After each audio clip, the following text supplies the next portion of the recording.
Hi everyone, Ian Aldridge here from Progressive Legal CPD. We're really excited today to bring you the first of our webinar series in relation to legal tips for lawyers. We're going to be providing practical tips for lawyers during these CPD webinars.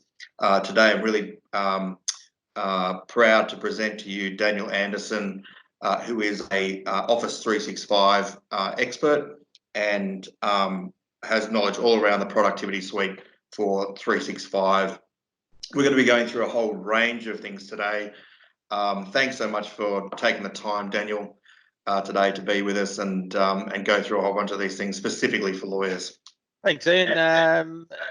Welcome, everybody. Thanks for joining in. Hopefully today we can share some interesting tips and tricks specifically around Outlook for you today. So I know a lot of you are spending a lot of time in your inboxes inside of Outlook. So what we're going to run through today is a number of different, probably got about 5 or 6 different little tips and tricks for you that we're going to go through that is hopefully going to save you some time throughout your day, give you some time back, and just make things a lot easier for you to manage your inbox. So a lot of people, Daniel, as you know, as lawyers, basically spend the majority of their day in Outlook. So the reason why we've chosen this webinar for people today is to help lawyers manage their inbox better. So, emails don't go below the fold, and then, there's obviously risk management around that. As lots of lawyers will know, once, when it's out of sight, it's out of mind. And when emails, and when, you go and have an hour meeting, you come back and you've got 30 emails to deal with. Just being able to deal with those swiftly and identify, those emails that need actioning fast, or those that don't, or set up rules or processes, systems in place to remove these things automatically, can save you not just that amount of time that saves, but also the risk in just missing something during the course of a day, especially if you've got back-to-back meetings or you've got a long meeting and then a deadline that a client wants you to get back to them about. Obviously, we all know as lawyers what it's like. I sort of equate Outlook for, it's accountants have spreadsheets and lawyers have Outlook. And so, Outlook is to lawyers like spreadsheets is to accountants. So I've identified this as one of the great practical areas which we can provide some information to. And Daniel's, graciously offered his time to talk to us today in relation to, and so we're going to be covering a whole bunch of stuff, but Outlook rules to free up your inbox, templates and quick steps for those commonly sent emails, and also some actions, automated actions to help you free up some time. Calendar polling to save the back and forth in relation to setting meetings. As you know, it's just such a pain to do that. Now there's calendar polling. Encryption, which is obviously always a big issue for lawyers.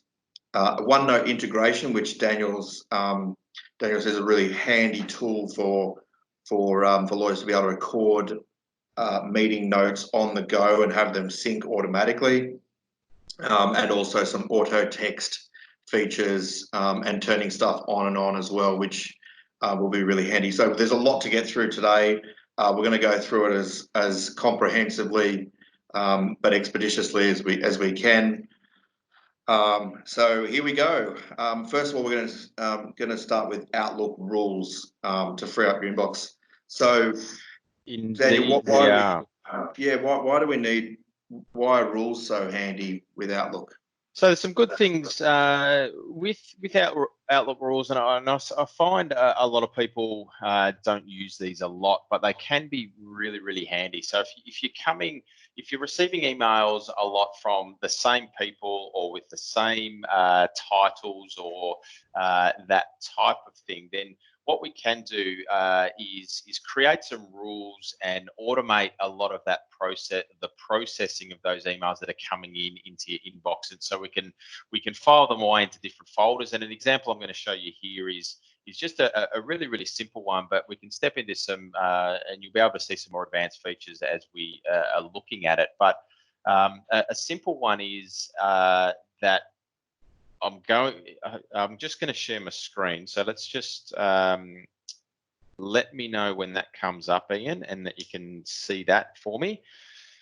Yeah, that's come up now. Perfect. So everybody should be seeing my inbox. Well, it's not my inbox, but it's a demo inbox that I've got. So a lot of times now, this is an Office 365 email here. It's a my analytics email that I get every day. Shows me where how much time I got to focus and how much time I've spent in collaboration and all that sort of stuff. But I don't really want that in my inbox. I want my focus to be on the emails that I need to process during the day. So these aren't that important to me specifically at any given point in time. So what I'm going to do, I'm going to create a rule here. Now I've got two folders underneath my inbox, and what I'm going to do is I'm going to create a rule that's just going to automatically, when an email from my analytics comes in, it's just going to automatically add it to this particular folder here. So if I'm on my email, and I can do this a couple of different ways. I can right click the email, I can go to rules, and I can go to create a rule. Or once I've selected the email in question here, we can also do that from the move section of the navigation bar across the top here. So I can go to rules, and then we can do it through there. But I'm just going to right click here. I'm going to go to rules. I'm going to go to create a rule. Now, this dialog box comes up. Now, in this scenario, what I'm going to do, I'm going to choose whenever it comes from that particular account. So from my analytics.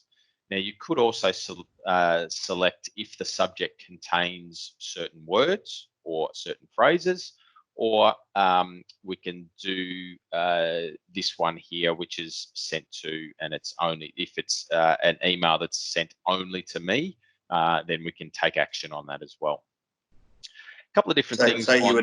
So you would do that if, say, for instance, they hadn't copied somebody else. Yeah, that's right. In on the email already. Yeah, exactly. So the emails could be to a number of people or a distribution group or things like that. Yeah. This section. So these types of emails, they're not emails that you would consider junk. You know, you'd already be marking them as junk, or you'd be unsubscribing from their list. Obviously, the big issue is we're just getting so many emails nowadays that. But these are for commonly received emails that need to take the same action every time you receive them. So to save you from physically going in and going, okay, so every time I get something from my analytics, I want that to go to George because he's he's in charge of the Google account or whatever it might be.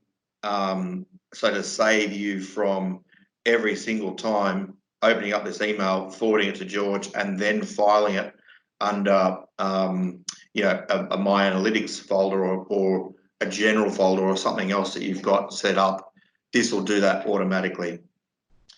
Yes, it will. So if we now click into the advanced options section here of this rule, we can see we've got a lot of different options here. So the first part here is we're selecting a condition, we're choosing who it's from, and I'm just going to leave it at that for now. The next part here is we're going to take an action. So when it comes from My Analytics, we can take an action on that particular email.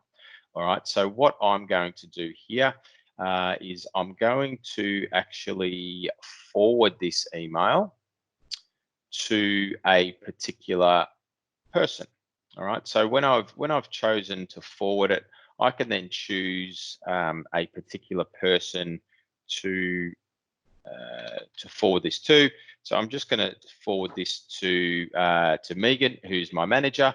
And so now what happens whenever that email comes into my inbox, it's going to automatically be forwarded to Megan, because she needs to also be included on that as well. Okay, now there's a lot of different things here that we can do as well. So the next step I'm going to do, I'm going to add another action here. So I'm first going to forward it to Megan, but then I'm putting in an and statement here. I'm going to move this to a specified folder, and I've got a selection here. I can now move that into that folder. Once I hit next, we can then do some exceptions if we need to. So there's a stack of different exceptions we can put in place as well. And then we can give that a name. All right. So we can turn this rule on at this stage, which is only going to work if any new emails come in. Okay, not on any existing emails that are inside your inbox already. But if we tick this one here where it says run this rule now, which I'm going to do now, and I click finish, what's going to happen now, it's going to run that rule now on that entire inbox, and all those emails that have just come in from my analytics, you can see here down here, I'm sending emails. So those ones are being forwarded to Megan. All right. And they will now also be in this particular folder here automatically. Now, if I jump into Megan's email account now, you can see here that there's these emails that have just been forwarded to her from my email account. All automatically. All automatically. So now that that rule is on, anytime an email comes into my inbox from my analytics, it's going to forward it to Megan, and then it's going to move it automatically into that My Habits folder for me. Again, so what we're trying to do with these type of rules is actually, you can see that's reduced the amount of emails in my inbox. So we're now focusing on what's really important in our inbox, and we're just automating the process of other emails that are coming in there as well. Okay. And so I must confess, I only found out about this, it might have been 6 months ago. It's made a huge difference to my inbox, where I'm not actually physically dragging, because I've got a whole host of inbox folders now on the left-hand side. I can see you've got 2 there, but I've got, I think, maybe 10 or 20 underneath still in the inbox. You know, no action. I've got one that's called no action required. Another one that's admin, second priority, leads, to print, accounts and tax, employment, and then some other folders as well. So where I want to keep them segregated into those folders, I'm having, before then I was having to drag them all manually, using the mouse.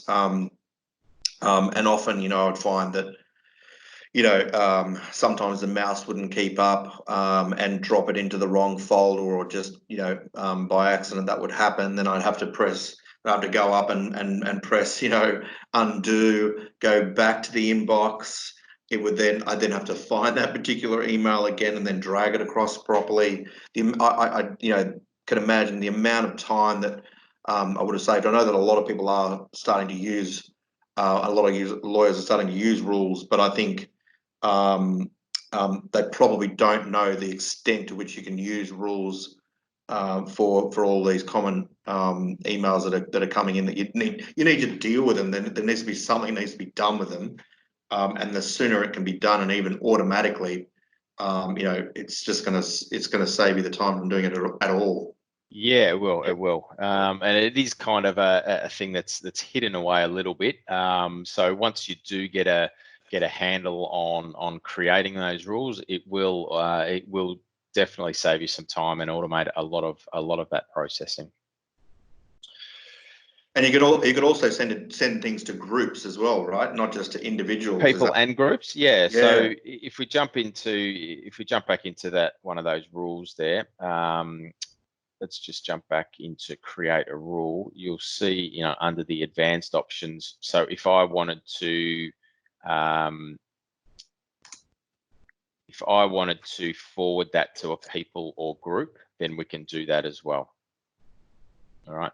There's some other things as well. I mean, if there's some things to highlight. I mean, if you want to flag emails, if they're from your, from your manager or from an important person, then we can obviously flag those for follow up later as well. So there's lots of different options there that that you can utilize from that rules wizard. Obviously, you just want to make sure from a legal perspective that, if you think you're going to be getting emails from this particular person that relate that realize that, there's going to be an automated process that's going to happen, which you just need to be conscious of as well from a legal perspective. But usually I find that, from, say, for instance, my analytics or, a Facebook notification or a Google or a particular Google report that gets sent through every few days, with keywords that we've indicated to Google we want to know about when they're being published. If the same emails are going up and they're being treated the same way all the time, without exception, then obviously you can set up that rule. And even if there are exceptions, as you say, you can set those up as well. This has saved me an enormous amount of time.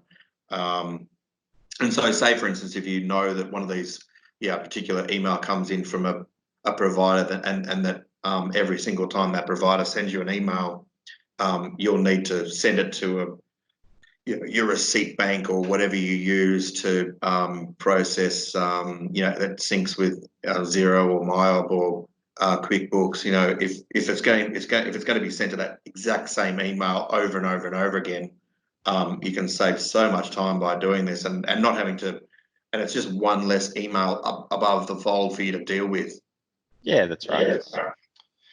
Okay, very good. All right, let's jump into the next topic, and we're going to take a look at templates. Now, a lot of times, and again, I see a lot of, especially information workers that are typing the same thing or the paragraphs or some component of the body of an email over and over again. So there is the ability in Outlook to be able to create templates for that you can insert into the body of your emails. All right. So what I'm going to do here is I'm just going to fire up a new email and drag that across onto the screen so everybody can see it.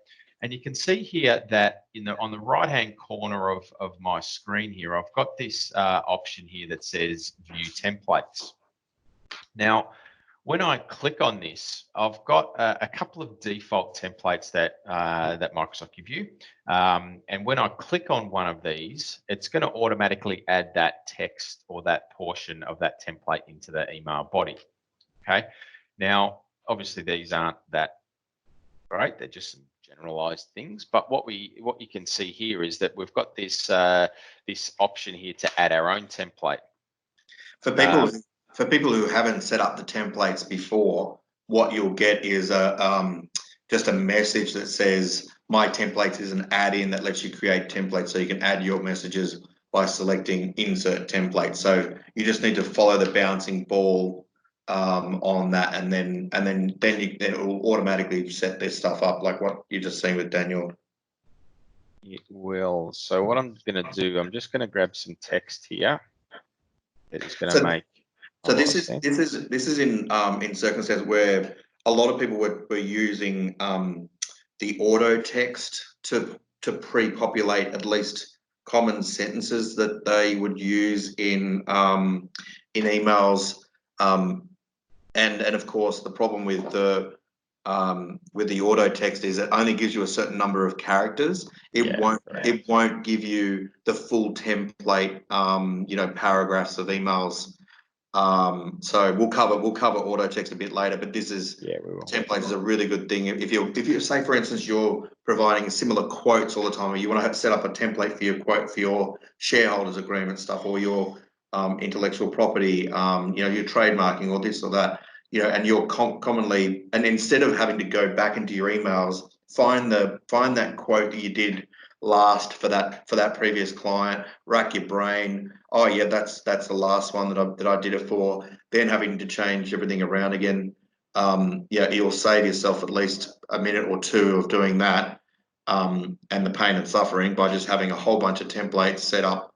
And the beauty of all this is, once you set it up once, then obviously the efficiencies come once you start to rinse and repeat these processes, and also having them set up for your assistant or other members of your firm that have access to the email, or be able to show them how to do that as well and save them time. Yeah, I've seen it used also with in accounting firms as well, when they've got the accountant and an assistant, but the assistant does a lot of the emailing for their particular accountant. So what they will do is set up the templates, and it will the language that is used, it just makes it means that it's the same language that person would be using. So Yeah, that's another good option. just to So ensure consistency of the message. yeah, that's right. So once we're in the body of the email here, and I've created that template, we can just click the view templates, and we can just actually once we click that item itself, it's actually just going to insert that into the body of the email for us already. So you can build out. I mean, it might be a couple of quick steps here. A couple of templates here that you want to insert, and then you can build out. Obviously, that's saved a lot of time just without having the need to type, and it's made it consistent and all that sort of stuff. We can obviously understand the benefits there, and then we fire off the email and we're gone. Okay, so the templates, once you have created your templates, you can also obviously jump back in and edit those. So if I wanted to edit that template again, then we can jump in and change that and edit it, and that will be ready to use for the next time. All right. So really, really handy feature if you find yourself using the same type of text and the same I guess paragraphs and verbiage and that type of thing in your emails. Right? I guess that I had a look as well, and that a lot of people, I think, and maybe this is before they came out with the more recent update to Office, but they have to save a template as an email. So when they had the email, they had to save it, then press File, Save As, save it into template as a template. It was just a bit more clunky. So you can do that as well. So if you wanted to create this email as a full email template, then you can go to the File and Save As option, and you can save that as an Outlook template. Yeah. Okay, and then that will automatically save that as an email template. And I guess the reason why you would do this as opposed to just doing that quick My Templates thing is if you wanted to have it pre-populated to addressees, groups, have attachments, documents attached to the email as well. Is that right? Yeah, that's right. So now that I've got that template done, I can jump under here, and it's a little bit of a different process to send an email from a template. So rather than new email, we need to go under new items. It's a bit of a clunky process here, isn't it? Yeah, it is. So I have to go to new items, more items, choose from, and then we need to go to the standard templates. You would never think to look here if you were user templates. Yeah. And there's that one there, and there's the email. All right. So it is a little bit long-winded. Whereas if we're using this view templates option here, then that's well, in most cases would suit. I would think. Yeah. I suppose if you're going to be attaching documents say for instance, your e-flyer for the business, the firm, you might be more comfortable in using, and if you're going to be sending it to the same people, but I mean, most of the time people have access to that fairly quickly on their desktop or something easily accessible. So it's probably just faster to use the My Templates pre-populated with the text, modify the text. You're going to have to modify it anyway to the individual that you're sending to, and then attach the document and away you go. Yeah. Still beats having to copy and paste from previous emails and modify. It does. Look, it seems a lot of times when I'm working with or individuals and organisations, that these little things, they might seem like little things. It might only save you a minute, but over the course of a day, if you're sending a lot of emails over the course of the day, that could be 10, 15, 20 minutes. Over the course of the week, obviously, it just snowballs, right? So, although these things seem like it's only a little thing, they all add up to really do add up to save you a lot of time. Yeah. And if it means that you get to that one email that you didn't get a chance to get to by the end of the day, or on time, that's really crucial sometimes. Just to be able to have that extra, and I think it might be an extra 5 minutes, but all those minutes are really critical. That's right. Look, I had not in the legal space, but I did have working with an organisation a few weeks ago where a lady saved herself, whether it was 20 minutes or half an hour over the course of a week, doing not specifically in Outlook but other areas. And it just allowed her to be able to finish work a day, a little bit earlier on a particular day to go pick kids up or do whatever whatever they needed to do. So, there's lots of little benefits like that. And so, if we're finished with templates, having a look at quick steps and how they're different to rules. Yep, so we're going to jump into quick steps now.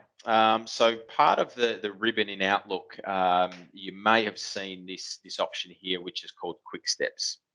Now, what this is going to be, and the demo that I'm going to have a look at now is we're going to create a shortcut key that's going to do some stuff for us. All right.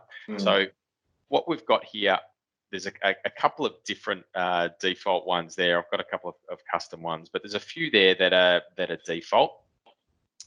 So with one click, we can mark things as done and that type of thing. But we can also set up a little key combination that is going to allow us to not even have to click anything. We can just select the email and do a key combination. It's going to do whatever it is we need to do, almost like a little workflow, right? Yep. So where I might do this at, I'll create a new one from scratch. All right, so let's create a new quick step, and we'll call it. So we'll give it a name.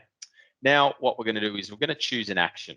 All right. So again, this is what action is going to be taken on the email, and you can see here that we've got again a few different options for us. Now, under the filing tab, I'm going to file. I'm going to move this into my internal screens folder. So I'm going to move it to a folder. I'm going to choose my folder. Then I'm also going to add another action. Okay. So the other action I'm going to do is that I'm going to flag this. I'm just going to flag it, not to put a date on it. You could if you wanted to. Now I'm going to also use an option out of this respond group of actions here. What about forwarding it? Yeah, we can forward this as well. So now what I'm going to do is I'm going to forward this for old Megan.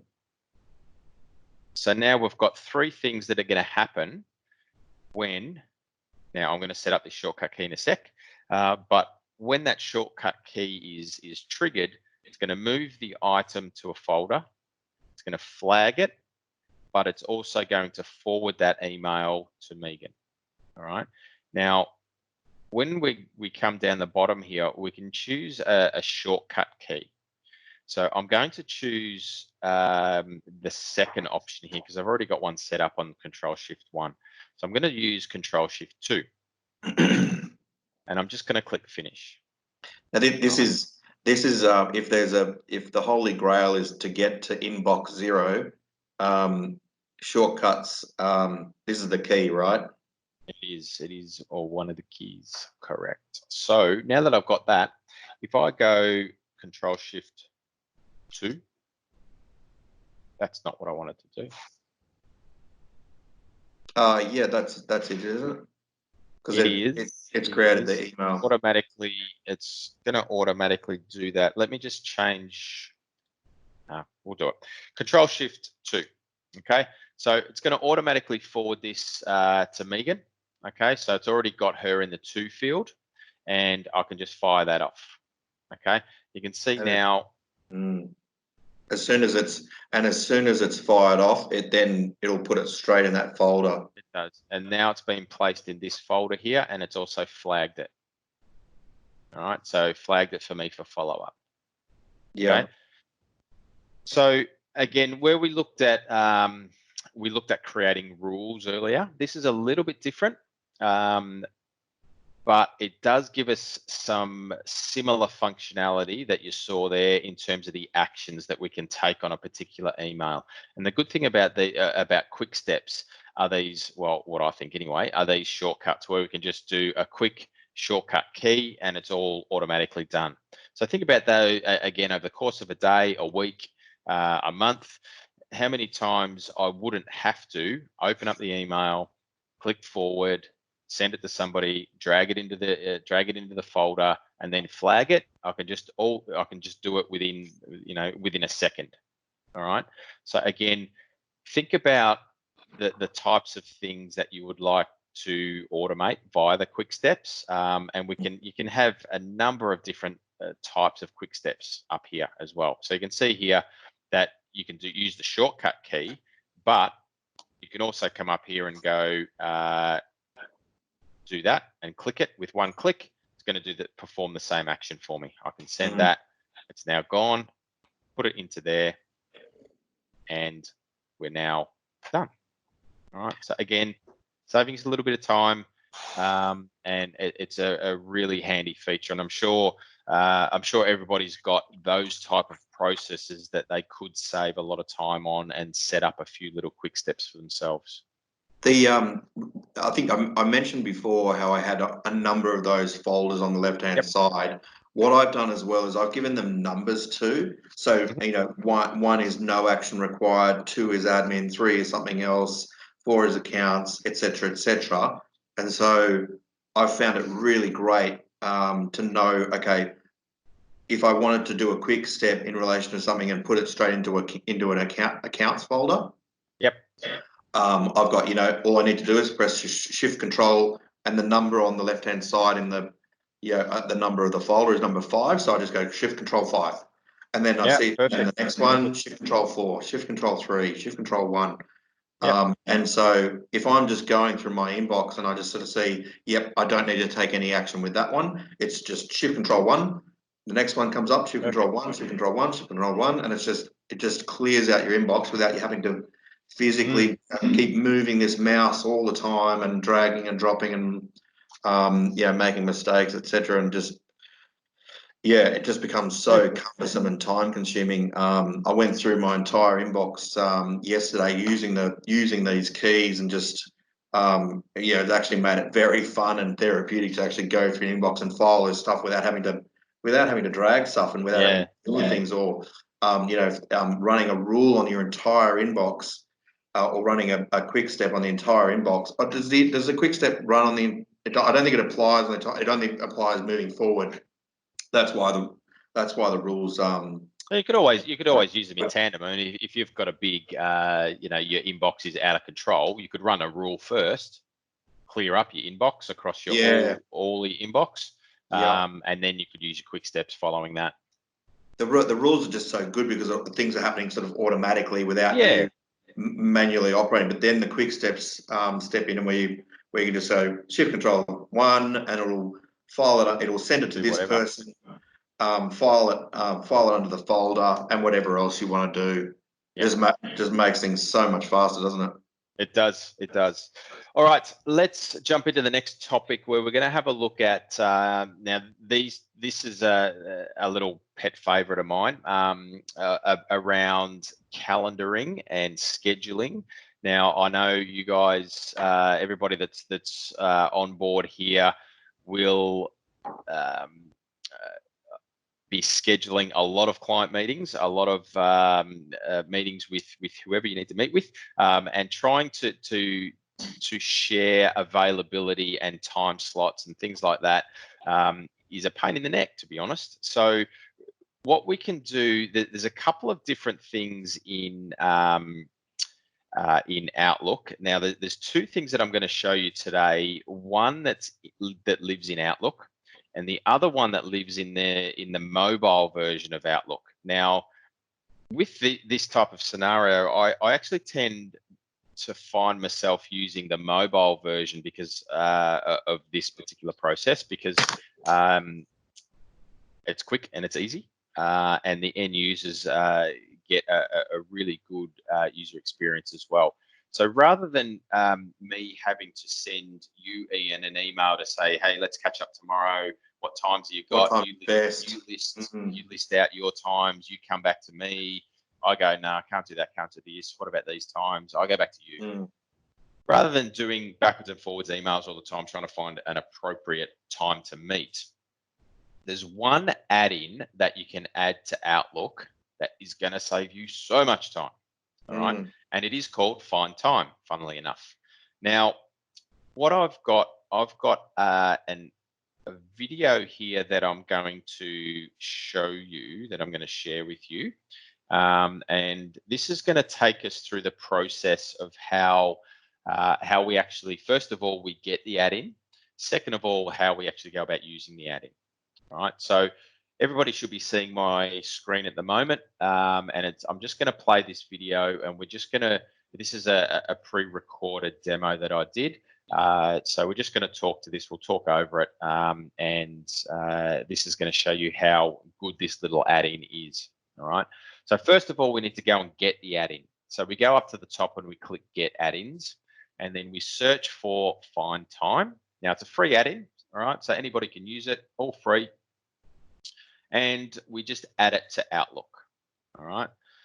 Now, after we've done that, it's going to give us just a few little tips and tricks about how we use that and how we get started to use it. So it's once we've added that, it's automatically going to add it to the ribbon of Outlook for us. And there's a few different ways that we can interact with the add-in as well.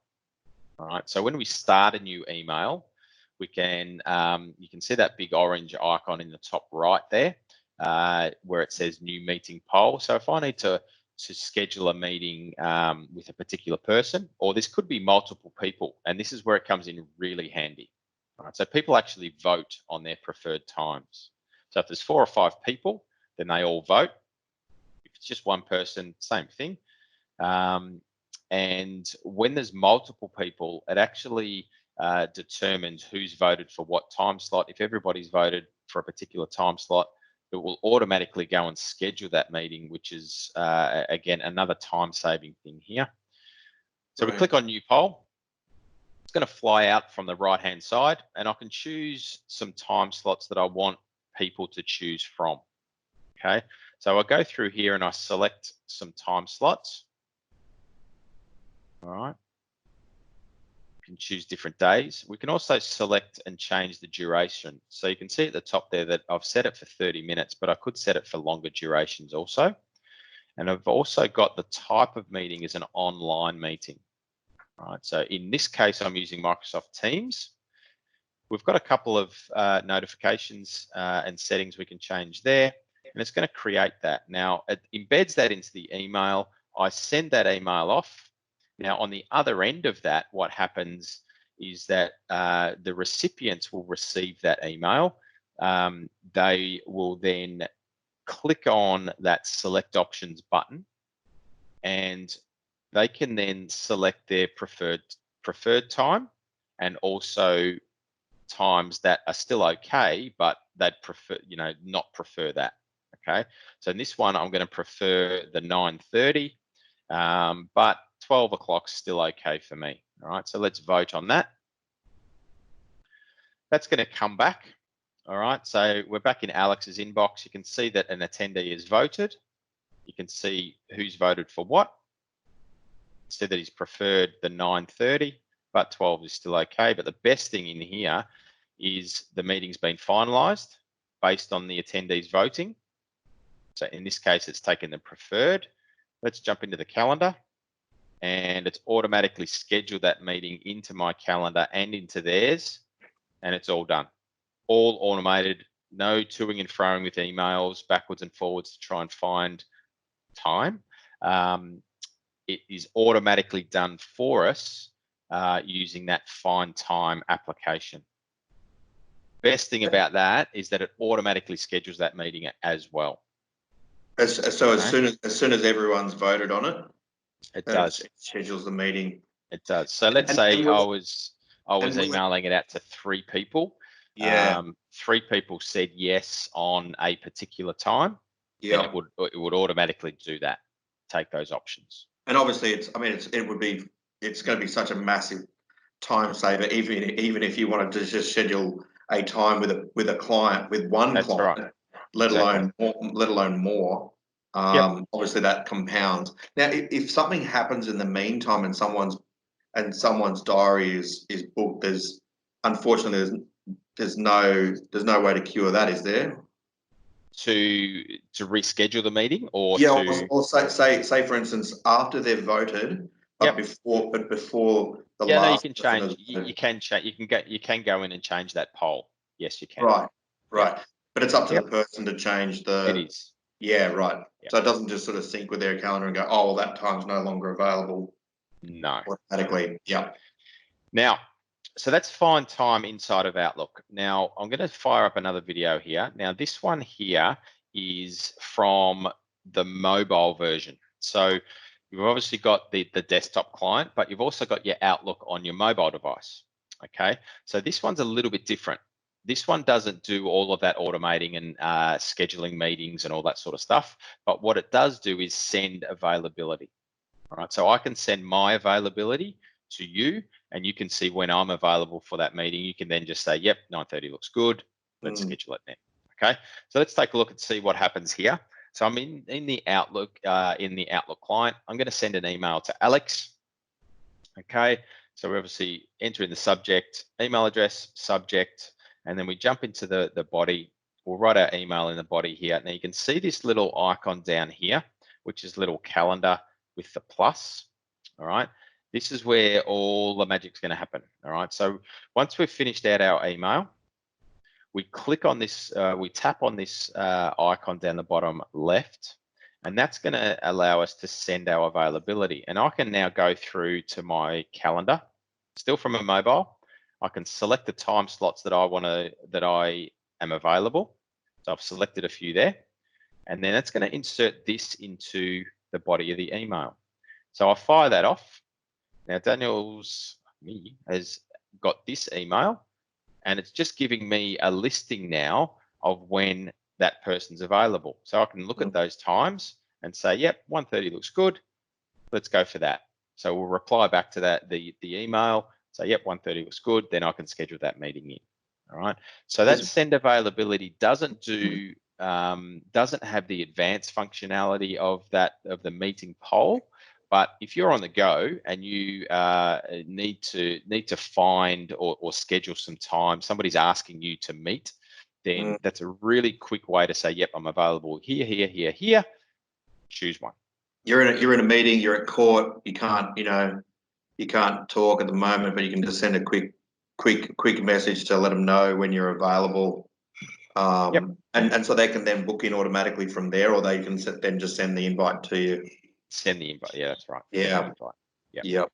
So really, really handy, especially, the time-saving features of that is obviously going to be backwards and forwards, toing and froing, trying to find the right time. And then a lot of times when that's the case, I mean, the longer it takes to settle on a time, your calendars are going to get filled, time slots are going to get taken up, and all that sort of stuff. So it does. Or sending it to somebody else to then look. My PA will organise the time with you, and then their time is then wasted having to organise this as well. The good thing about Find Time is that when you select some times, and there's certain options here in the poll settings. So we can say, I've selected 2 times here, but because holds is on, that's going to block out and hold and put an entry in my calendar for these 2 times. And it's going to wait for the respondents to respond. So it's going to block out my calendar for these 2 times. Right. And then once the respondents have voted, it'll schedule the meeting, but it'll remove that from the other options from my calendar. So that's another little handy thing as well. So that means that those times won't get or they'll get held until something's scheduled. Okay. Fantastic. Amazing feature, amazing little app and functionality on your mobile device. And the mobile app is extremely good. I've noticed. I don't know whether it's been something that they've recently sort of worked on really hard, but there's some great functionalities now with the mobile app, and that's probably a topic for another time. But if you aren't using the mobile app for Office, and you might just be using the standard Apple Mail, you're missing out. You are. Yep. Definitely grab the Outlook app. Yep. Yeah, I haven't looked back. Yep. All right, let's change tact a little bit, and we're going to take a look at some encryption. All right, so if we need to send some secure mail, all right, now this is going to be a little bit different depending on your platforms and your scenarios.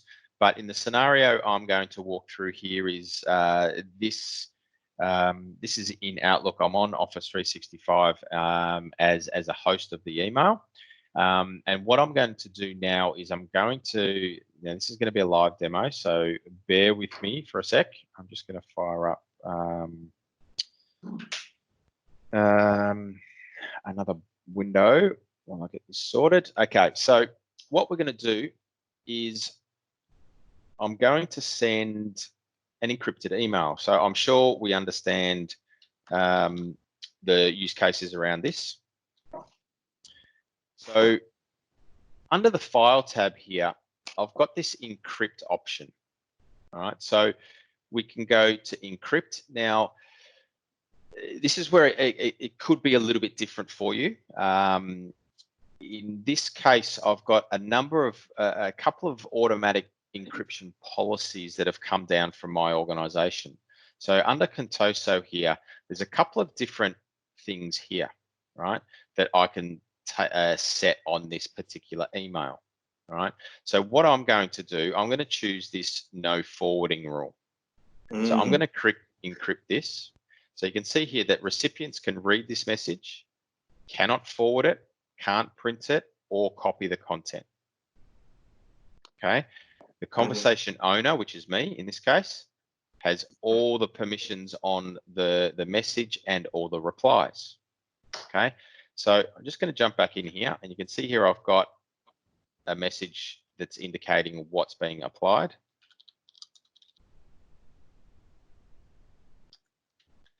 And I'm going to fire that off. Now, on the other end of that, I'm just going to wait for that to come through to my Gmail account. On the other end of that, there is the process for the end user to open that can sometimes be, I guess, a little bit cumbersome. But let's take a look. So it's just coming now. And I'm going to fire this up. I'm going to bring this across so that we can all see it. All right. So now what we've got is this email. So you can see Alex has sent me an email. I can't see the email, but I've got this big button here that says read the message. Now, let's go ahead and click on that. Now, you'll also notice here that we're going to have to take a few different steps. Now, this sign in with a one-time passcode is a really good feature. Okay, so what I can do here is me as the recipient, I can sign in. Microsoft's going to send me a one-time passcode like you do with your banks, and I can enter in that code. I can then access that email. So I'm going to choose this option, sign in with a one-time passcode. You can see there that I've got this. I'm just going to drag this across here. I'm going to grab the email that comes through from Microsoft with this one-time passcode.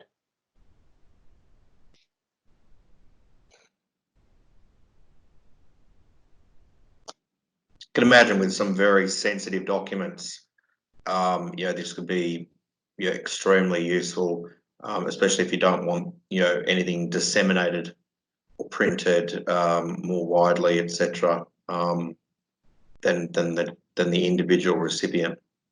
Yeah, that's right. That's right. Sorry, it's just taking a little bit of time to come in.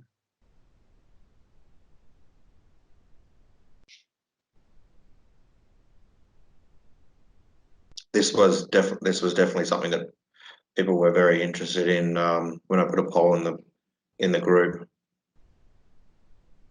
So Microsoft sent me this email with a code. I've grabbed it and I'm going to paste it in there. Now this was, of course, that's the wrong code.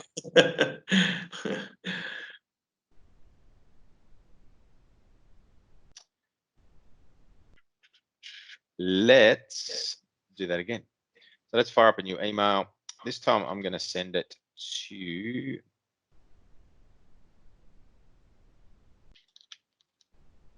my Gmail. It doesn't want to play ball. So let's encrypt this with do not forward. And I'm going to send that across. So let me grab my inbox.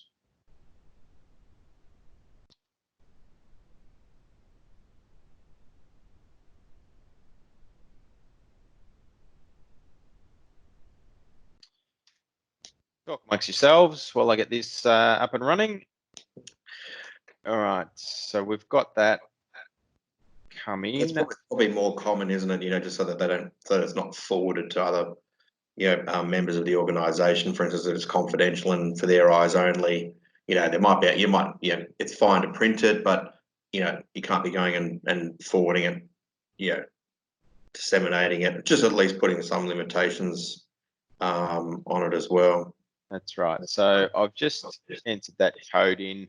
I've now got this email, and you can see here that the settings on this particular email here are set to do not forward. So you'll also see that all these are grayed out. I can't click on these. When I select more, all I can do is reply. Yeah. Okay. I can't print it. See, print's grayed out, forwarding's grayed out, and I can only reply to that email. Can't even delete it.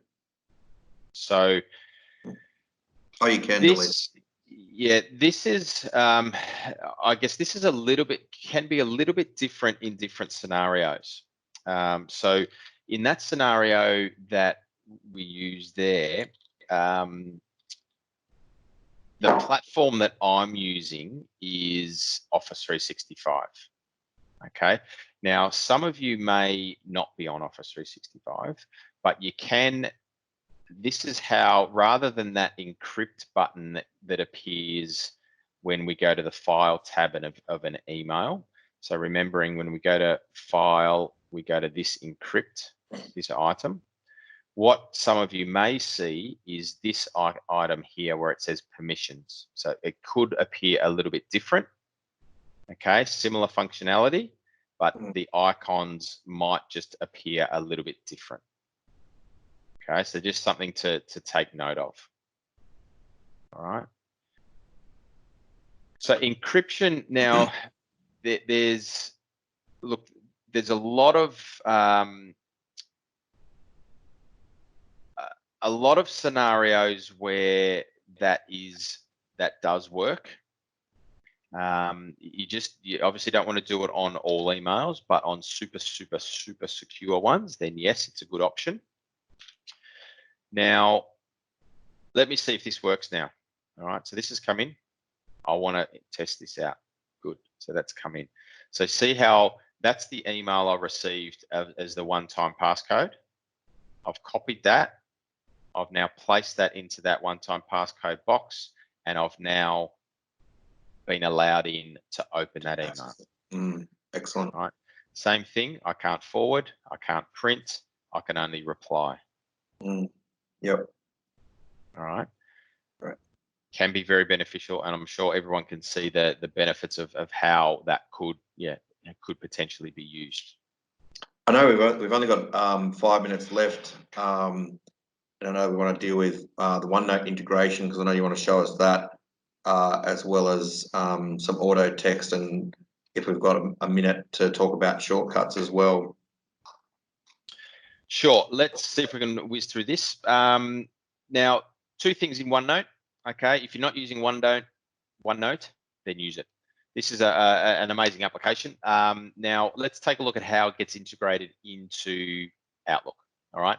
So you can see here that I'm in my inbox. Now, what I can do with OneNote is I can send one of these emails into my OneNote, and I can then annotate that. I can take notes on it. I can record it. So if I click on this OneNote option here, I can then choose from a section of a particular notebook to place this email in. So I'm just going to choose this one here, and I'm going to send that across. Now, what happens with OneNote is I can now have this, basically this email. See that email in my inbox? I've got it now in my OneNote. I can now take some notes on this. Right? I can annotate. If I've got a device that's got a pen, then you're not going to see this, but I'm going to write some text on it. I can draw on it. I can annotate it. So there's lots of different things that would be extremely beneficial for. We saw it for a moment there. Yeah. So another little integration there with OneNote. So for the benefit of those people that don't use OneNote, what are the benefits of it? So we can store. It's like our digital notebook. All right. So it's a digital note taking. We can take this on the go. There's a mobile app. It's synced. You can share it with people. You can all collaborate. Really good for meeting notes, which I'm going to show you in a second. And it's just basically your digital notebook. All right. So a lot of times people transition from writing meeting notes on pen and paper and that type of thing, transition over to OneNote because it's synced. It's with you all the time on any device. Okay. And so I guess the benefit is because it's synced, then it's saved every time you make these changes. So you're not worried about am I lost it, or where is it, or having to scan it in, or get someone to type up the meeting notes afterwards. Yeah, exactly right. Exactly right.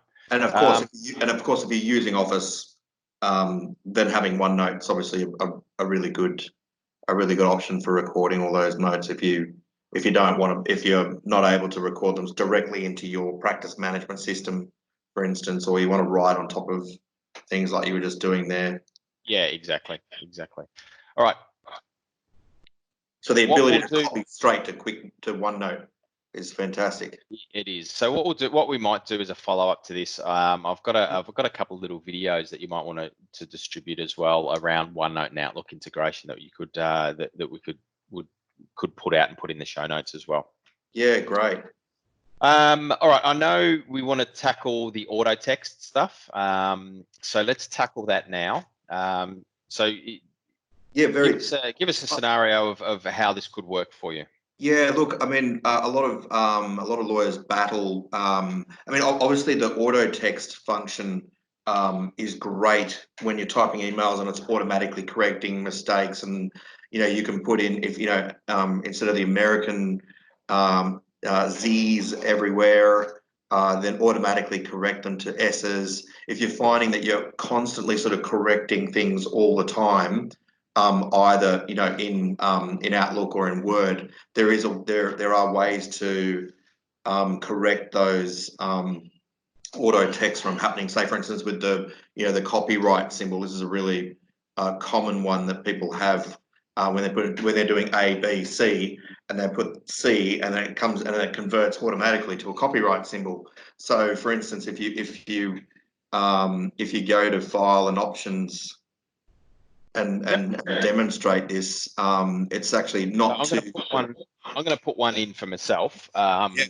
Because because I'm a SharePoint guy, there's a thing that's a bugbear of mine, and that's people that spell SharePoint with a lowercase p, right? So what we're going to do is we're going to go into File, we're going to go into Mail, and we're going to go into here, into the editor options, all right? So the option here is we can set our autocorrect options. Obviously, there's quite a few that are already set, okay? Now, what I'm going to do, I'm just going to create one. All right, so I'm going to create one called SharePoint, which I've already done. Let me just delete it. So I want to replace. It'll automatically replace it now. Well, if so, you do it with a lowercase p to uppercase p. So if I type in SharePoint with a lowercase p, it's going to automatically replace it with SharePoint with a capital P. All right, same thing with here. You can see the other options there. So now, when I fire up an email, I know a lot of lawyers' bugbear is with the ACN, as in the Australian company number, and it's constantly auto-correcting it to CAN. Okay, and so some people reckon they may have lost half a year of their life having to change things constantly, and probably cutting down trees as a result. So now that I've typed that in, if I've got my head down, continue writing, I hit. Well, that didn't work for me. Of course it didn't. Why would it? Did I save it? Let me have a look. May not have. Or actually, I think I know why, because I tried this the other day as well. If you've got another rule in there and it's confused, so just to make sure there's not more than one. I don't think I added it. I didn't add it. There you go. All right, so let's actually add it. Now we'll be okay. So let's fire up one. There we go. Changed it. All right. So again, another little feature of Outlook. There are obviously a few default ones that are already in there pre-populated for you, but you can obviously change and add your own specific to your use case. I know a lot of people use these really effectively to have little things like, if they just put PLS, it'll automatically pre-populate it with, please let us have your instructions to proceed, or say it might have we reserve our, and then it pre-populates to we reserve all our clients' rights in relation to this matter, including but not limited to, et cetera, and at least give them a head start, and it automatically comes up as when they're writing, so that if they're doing a lot of these things all the time, and you do this, you can do this in Outlook and Word. So there are ways we can put something out about that in terms of a resource as well afterwards.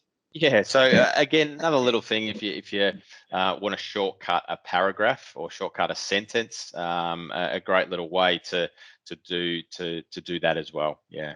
There's a whole bunch of shortcuts as well that we've sort of worked out. You just put one up the other day, I noticed on your LinkedIn, was just composing a new message. Just Shift Control Shift M, and then boom, you've got a new message, rather than going all the way up with your mouse.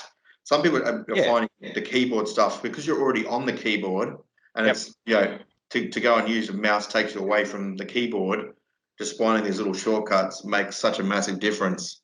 Yeah, there's a good resource out there as well that gives a lot of, or Microsoft have a website about the shortcuts. it might be a good idea to put that in the show notes as well. Yeah, I've got that. it's I've got that in the document with a link to it as well, but just a few ones that we've thought, oh yeah, these will be really handy for lawyers because we use these sort of things often. Daniel, thanks so much for your time today. We really appreciate it.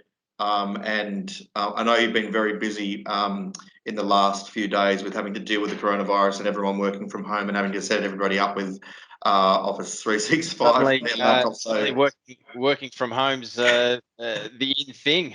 Yeah, look, we really appreciate it. I'm sure everyone's come away with a lot of tips. So it's fantastic to have you on board, and we'll get you on for another one to show us SharePoint and a few other things as well. But if people want to contact you, if they've got some really specific questions, obviously they can email you at daniel@danielanderson.com.au.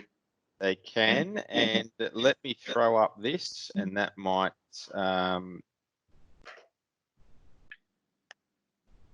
just obviously onto this. It looks as if Office and Outlook have really expanded all this functionality now.